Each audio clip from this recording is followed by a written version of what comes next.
Welcome back into another episode of the Spaceman 2.0 Phoenix Truth Rising Show. Here to help you grow in the knowledge and wisdom of truth, and the truth will set you free.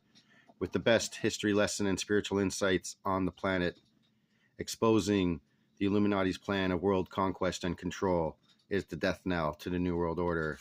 And in this episode, we're going to get into the ADL, the Anti-Defamation League, and hopefully some more aspects on what happened to the Pope back then. But especially what happens with the ADL and how they put people in jail for the wrong reasons. Let's just put it that way. So get right back into Divine Plan Volume 2. Chapter 4, recording number 1, HATONN, Sunday, July 12th, 1992, 9:40 a.m., year 5, day 331. Today's watch. Bush travels. Watch for the hay to be made during this Democratic convention by the Republicans. Bush will be in California, and some very good things can come from those travels, which will actually help our own programs. But watch out. Some of the things he will be doing will be as king through executive order. Interestingly enough, Mr. Kemp will be traveling along also. We are asked if we would meet my people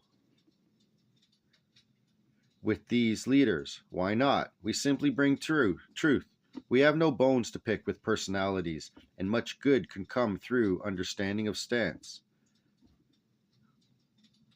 A godly person has nothing to fear from one with predominantly evil intent, for if it be only evil versus godly, guess who prevails? Let's reread that. A godly person has nothing to fear from one with predominantly evil intent, for if it be only evil versus godly, guess who prevails? PEROT. For you who continue to ask me about PEROT, why? Can you not see what has happened? He just badly shot himself in the foot yesterday, for who among the minority groups of, say, Hispanics and blacks would feel equal after his speech within the meeting hall of the NAACP? Did PEROT realize that he was saying no, and perhaps that it is even worse, for the condescension was totally natural? The poor man was simply talking to his audience, but enemies are afoot everywhere to never allow a slip of the lip to pass without making a chasm of it. Facts are, the fact that PEROT is a billionaire speaks more loudly than any words can express. He made those billions by doing business and utilizing the system of government. It is harder for a rich man to enter through the gates of heaven than for a camel to pass through the needle's eye. It does not have to be thus, but it most often is. Moreover, Mr. PEROT has been spouting off about the Hitlerian tactics of Bush Quayle for employing dirty tricks and Hitlerian propaganda. Dan Quayle made a statement that PEROT would abuse the CIA, FBI, and IRS if he were to become president. Mr. PEROT says the Republicans have had a non-stop saturation bombing to recast my personality. It is a carefully orchestrated plan to try to damage me at a time when people thought I would announce. So, the White House spokesman comes back with Mr. PEROT's paranoia knows no bounds. Who can win in such games and counter moves? Most certainly not you the people. It would appear the most propitious thing anyone can do in behalf of freedom would be to abuse onto dissolution all three entities named above and include the PAC organizations, starting with total shutdown of the British intelligence creations such as the Anti-Defamation League, erroneously thought to be Jewish. ADL comments by Jeffrey Steinberg. This may hold more believability if you take note that Steinberg is not a South African, Asian, or Irish surname of typical nature.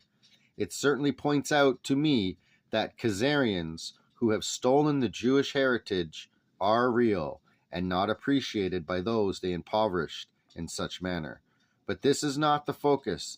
This focus must be on the ADL, Anti-Defamation League, and other such organizations. Quote, article by Jeffrey Steinberg, July 6, 1992.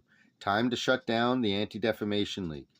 The long-standing illicit relationship between the gangsters of the Anti-Defamation League, ADL, of B'nai B'rith and the U.S.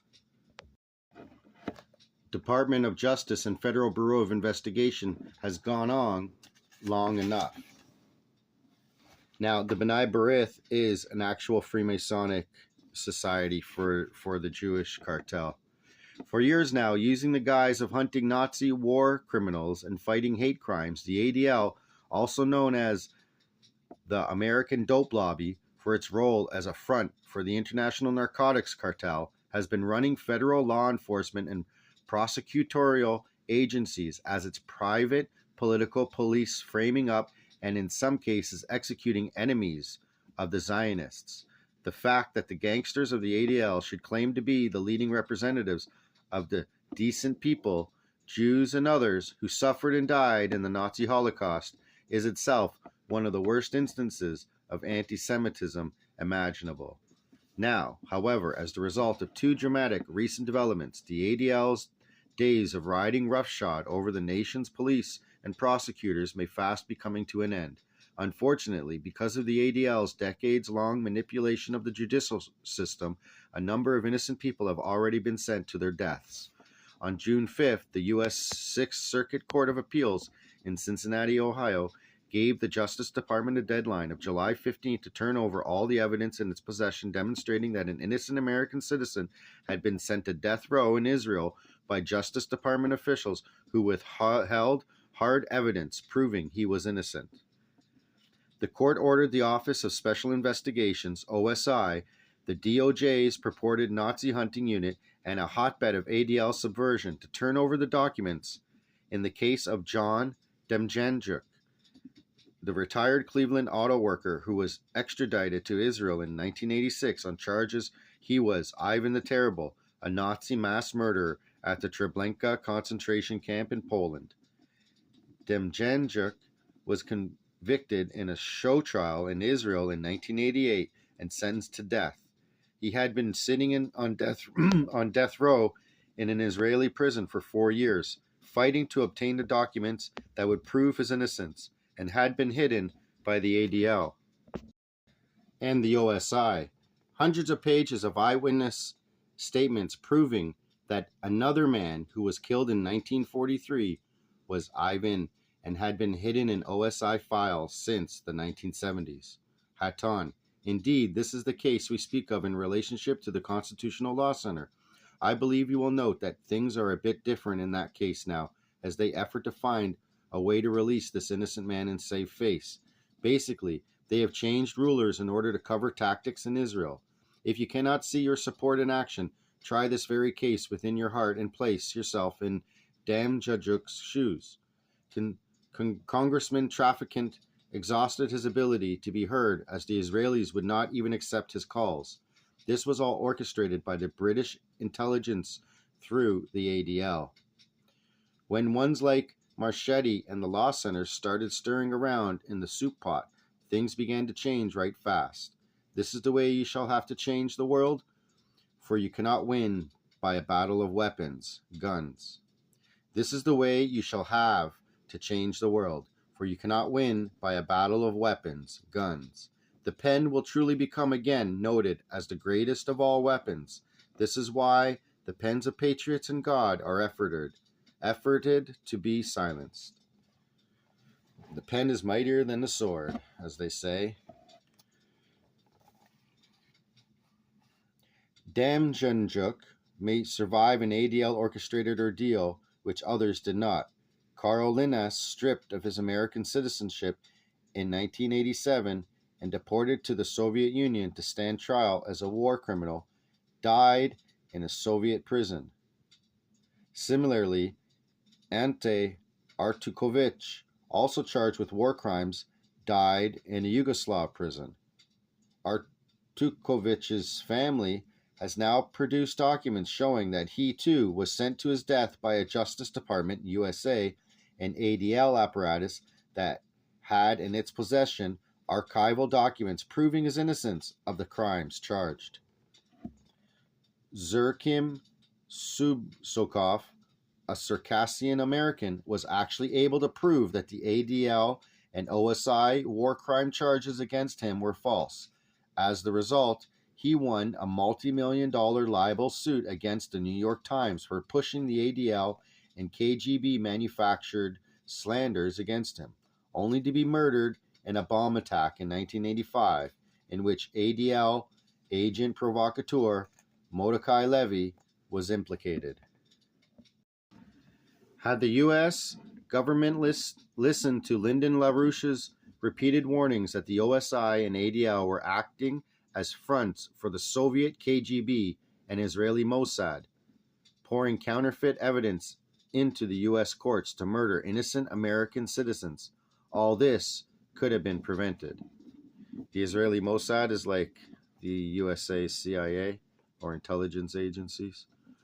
HATONN, yes, it did say Lyndon LaRouche. Why do you think the Justice Department has Lyndon LaRouche in prison? Probably for the rest of his life, if you do nothing to set it right. LaRouche crossed these criminal organizations and they got him. You must understand it is a very dangerous thing to cross these evil elements of terror. You all should have listened and hearkened to what this man told you. Hate crime, law struck down. In addition to the recent Damjajuk ruling on June 22nd, the ADL suffered a second major setback when the U.S. Supreme Court unanimously struck down an ADL-written St. Paul, Minnesota ordinance banning certain free speech acts as hate crimes. Now they're bringing this stuff back again with anti-Semitism and all that crapola. Even this Supreme Court, which has the worst record of any high court in decades for trampling on individual constitutional rights, had to draw the line of the kinds of schemes the ADL was peddling to outlaw thought crimes. HATONN, our people are continuing targets of this group and speakers regarding journals which have nothing to do with the Khazarians, Jews, or government, are banned from making speeches or presentations throughout Canada. Moreover, the one Satan's Drummers is confiscated at the border along with most all other journals and open shipments because it is claimed to be child P. This one journal is about the most anti-child abuse document ever written. So do you see how evil works by claiming the opposite of truth in every instance, and then what the public is told is what the public believes? My people receive regular death threats, attempt at same, lawsuits, and formal satanic cult curses. But then, Chellis, Satan claims the label of Morning Star and Prince of Light. Can you not see how it works? You must always discern by the energy flow and insight measured against the laws of God and creation, if you be knowing enough to know thine enemy. If you will be knowing enough to know thine enemy. So you must always discern by the energy flow and insight measured against the laws of God and creation, if you will be knowing enough to know thine enemy. According to its own literature, the ADL has rammed hate crime bills through the legislatures in all but 4 states in the U.S. and has been paid undisclosed amounts of money by the FBI and hundreds of state and local police agencies to teach them how to detect hate crimes. Through this latter process, the American dope lobby has subverted American law enforcement to the core. This is being reenacted in Australia, especially hate crimes with the ADL pretty much behind it all with anti-Semitism laws. The ADL has flaunted its use of gangster money to run its penetration and subversion of the American judicial system. Jailed insider traders Michael Milken and Ivan Boyski were big-time backers of the ADL hate crime hoax, as was accused NARCO-DOLLAR launderer Edmund Safra of the Republic National Bank of New York. HATONN, also, for what it may be worth, Ross Perot was a large contributor. Bootlegger's son, Edgar Brofman. Remember Brofman? He let through the Trotsky in 1917 to go do the Russian Revolution, and he called up Alexander Mackenzie King from the Rothschilds through Brofman to Alexander Mackenzie King, saying, Alexander Mackenzie King to the customs agencies in Nova Scotia, saying, let Trotsky and his men through. from New York. They're traveling to Russia to start the Russian Revolution, the Bolshevik Revolution, 1917. They killed 60 million Christians in the streets. Never forget that. Bootlegger's son, Edgar Brofman, a pivotal figure worldwide in the Nazi hunting drive, for years ran the ADL's fundraiser effort in New York. See? Bootlegger's son, Edgar Brofman, right? Bootlegger, because the Brofman Seagram's cartel, they basically, you should see their building in Montreal, in Canada, and the gargoyles on top. So they're definitely into the occult and all that stuff, but into liquor. A pivotal figure worldwide in the Nazi hunting drive, for years ran the ADL's fundraising effort in New York. In the mid-1980s, Murder Incorporated mobster Morris Dalitz was honored by the ADL's Torch of Liberty, awarded for his generous funding of the League through his racketeering empire. NARCO-DOLLAR power base. In fact, the key to ADL power inside and outside the government is the clout of narco-dollars in the American banking system and economy. Former ADL National Chairman Kenneth Balekin, a big-shot Wall Street lawyer, was the architect of Robert Vesco's Caribbean drug smuggling and money laundering empire, HATONN, which, of course, with the information outlaid for you, you can trace right to the inside of the White House.